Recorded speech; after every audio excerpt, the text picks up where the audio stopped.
In today's consumer alert, about 1 million Fitbits sold in the U.S. are being recalled for a potential burn hazard. According to the Consumer Product Safety Commission, the recall only involves certain models and colors of the Fitbit Ionic smartwatch. The agency said Fitbit has received at least 115 reports of the battery in the watch overheating, with 78 reports of burn injuries. You can contact the company and return the device for a refund.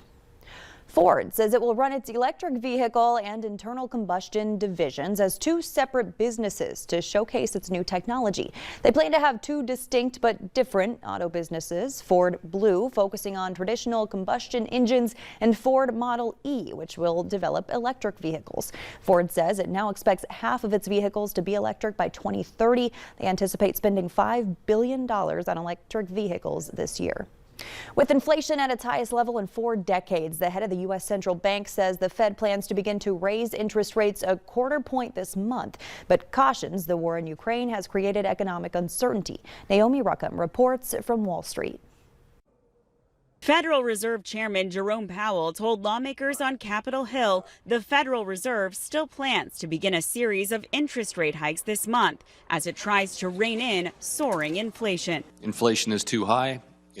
We understand that, and we're working on it. Powell's testimony comes as the national average for a gallon of gas is nearly $1 more than it was last year, according to AAA. Recent federal data shows used car prices are up more than 40%.